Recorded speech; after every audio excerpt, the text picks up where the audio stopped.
बक्सर से बलिया आने वाले ट्रकों से भरौली तिराहा पर पुलिस कर्मियों द्वारा अवैध वसूली की सूचना मिली है और डीजीपी ने जांच के आदेश दिए, जिसके बाद छापेमारी में 16 दलाल गिरफ्तार किए गए हैं। बलिया में हर दिन ट्रकों से 500 रुपये वसूले जाते थे, जिससे रोजाना 5 लाख रुपए का अवैध कारोबार होता था। मामले में 3 पुलिसकर्मी भाग गए, जबकि 2 पुलिसकर्मियों और 16 दलालों को गिरफ्तार किया गया है। सीएम योगी के निर्देश पर बलिया के एसपी और एएसपी को हटाया गया है और 19 पुलिसकर्मियों को निलंबित किया गया है। नई एसपी विक्रांत वीर को नियुक्त किया गया है और निलंबित पुलिसकर्मियों की संपत्तियों की जांच के भी आदेश दिए गए हैं।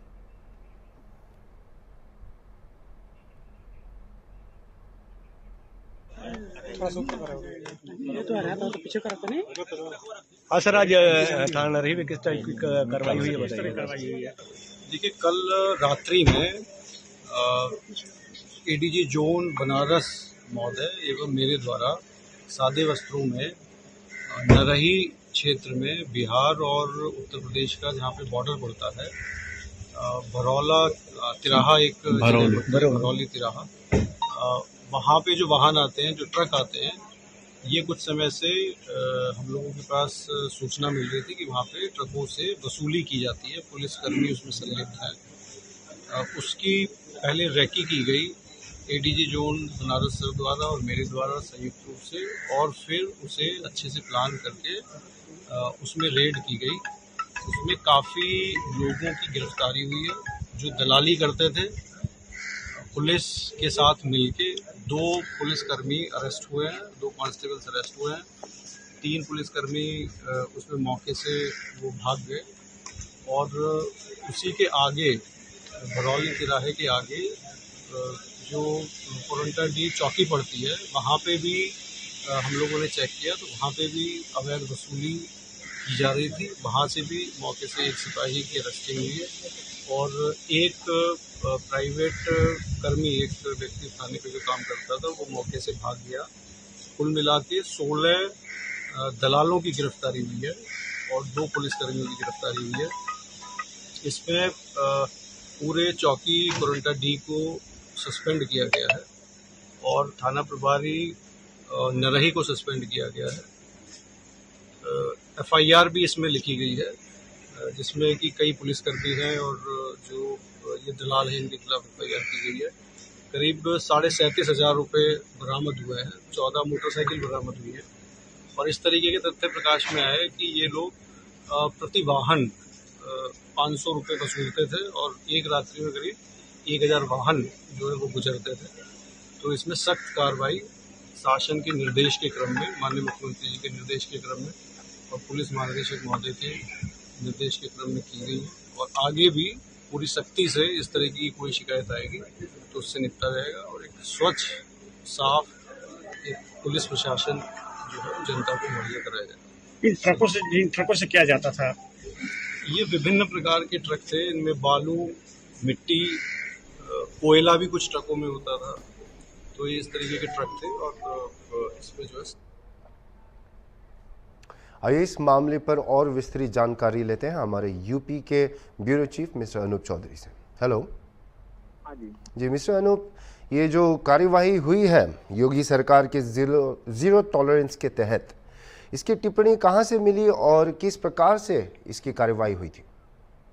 देखिए, जो सिंडिकेट पकड़ा गया है, जो बालू, मौरंग या फिर कोयले की अगर ट्रकों से यहाँ से निकलता था, एक बहुत बड़ा सिंडिकेट था। जाहिर सी बात है, पुलिस के बिना ही पुलिस के इन्वॉल्व हुए कोई भी बड़ा अवैध काम नहीं हो सकता है। तो यहाँ पर भी पुलिस का इन्वॉल्वमेंट था और पुलिस की मिलीभगत से ही जो दलाल होते हैं बालू, मौरंग, कोयले के जो यहाँ तक इनकी पहुंचाते हैं, यूपी बलिया में आ रहा था। यानी बक्सर, बिहार का जो बक्सर इलाका है, वहां से बलिया तक ही ये वाहन आते थे और इनमें जो ट्रैक्टर थे, प्रति ट्रक से वसूली 500 रुपये वसूली की जाती थी। और इसमें चूंकि जो है इस मामले को काफी दिन से शिकायत की जा रही थी और ऐसा नहीं है, ये तो मामला सिर्फ बलिया का ही है। अगर बात करें पूरे प्रदेश की, तो इसी तरह का जो पुलिस अपराधी और जो दलाल है, पूरा सिंडिकेट एक्टिव है यहाँ यूपी में। और ये एक अपवाद था कि बलिया के प्रकरण में इस मामले को डीजीपी के यहाँ से शिकायत की गई थी, शासन स्तर पर इस मामले की शिकायत की गई थी, जिसके बाद शासन स्तर से डीजीपी को कहा गया मामले की सत्यता जानने के लिए।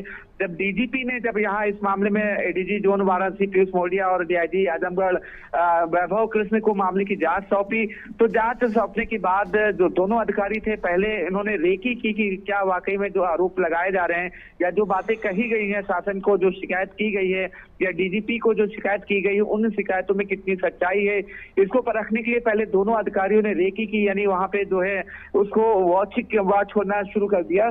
अगर वॉच किया तो जो आरोप थे उनको वो सही पाए गए, जिसके बाद डीआईजी आजमगढ़ और एडीजी जोन वाराणसी की दोनों अधिकारियों की संयुक्त टीमों ने सिविल ड्रेस में वहां छापेमारी की, यानी जो नरही थाना का इलाका जो भरौली तिराहा है, वहां पर ही ट्रक से वसूली की जा रही थी, जिसके बाद दोनों अधिकारियों की टीम ने वहां पे जब छापेमारी की तो मौके से कई पुलिसकर्मी वहां पे थे। हालांकि कई पुलिसकर्मी के 2 पुलिसकर्मी तो मौके से वहां पे पकड़ लिए गए थे, गिरफ्तार किए गए थे, और 16 जो दलाल जिनकी जो पुलिस की मिलीभगत से जो ये पूरा अवैध कारोबार कर रहे थे, उन 16 दलालों को गिरफ्तार भी किया है। और बताया जा रहा है कि 3 पुलिसकर्मी जो है मौके से फरार हो गए।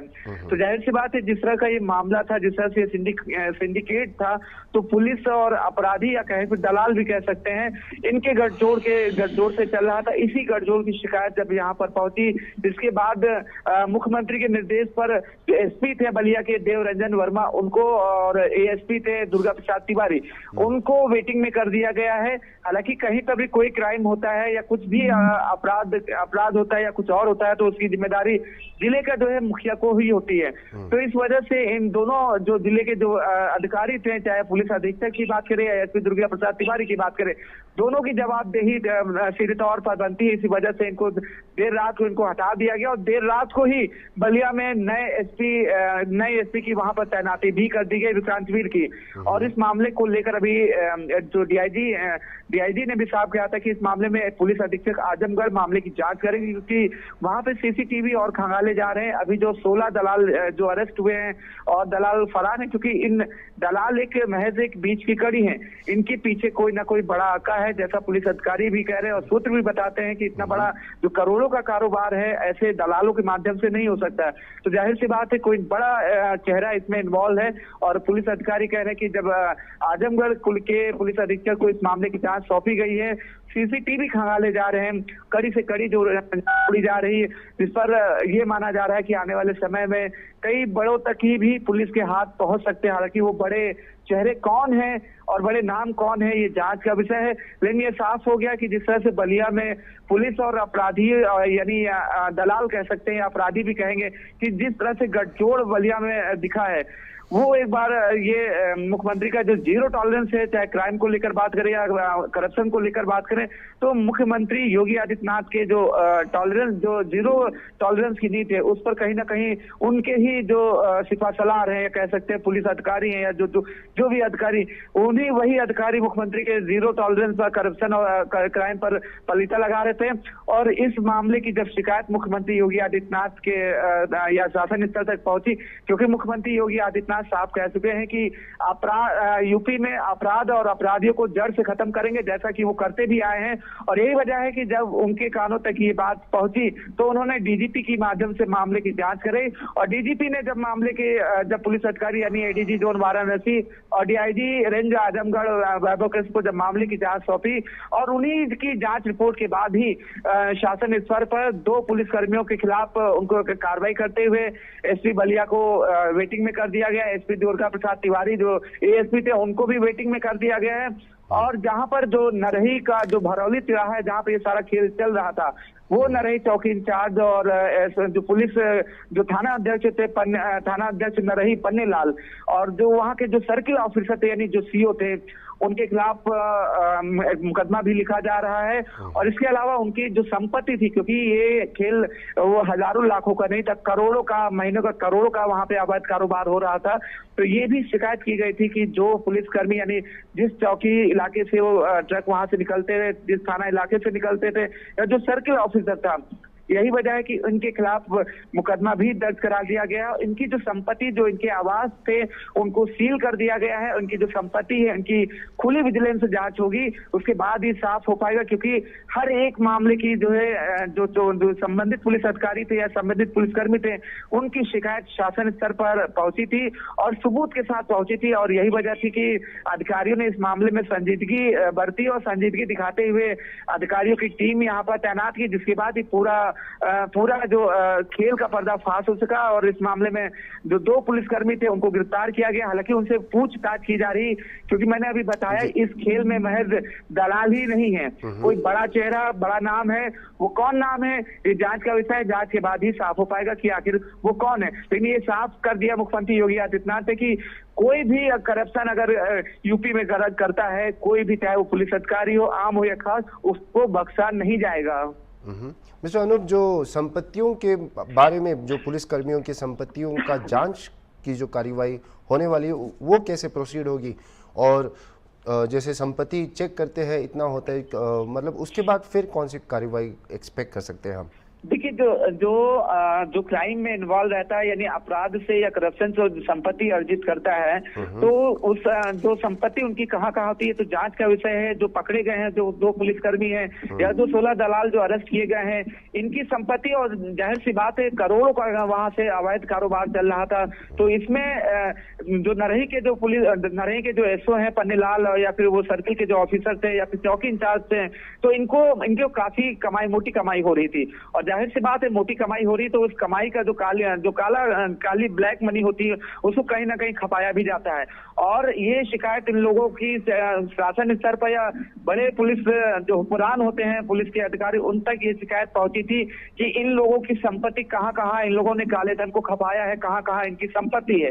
हालांकि जो शिकायतें जो वहां पे पहुंची गई है, पुलिस अधिकारियों को दी गई है, जो मौके पर जो पुलिस अधिकारी जो मामले की जांच की गई है, तो वो संपत्तियों की जांच खंगालेंगे कि हाँ, ये फला पुलिसकर्मी यानी नरही की थी, या जो नरही चौकी इंचार्ज, नरही इंस्पेक्टर की थी, या नरही चौकी इंचार्ज की, या जो पुलिसकर्मी वहां से गिरफ्तार हुए हैं, उनकी संपत्तियों के बारे में उनसे पूछताछ की जाएगी कि ये संपत्ति उनकी है या उनके परिवार में किसी के नाम की है, कहां से संपत्ति आई है, कैसे पैसे का अर्जन हुआ है।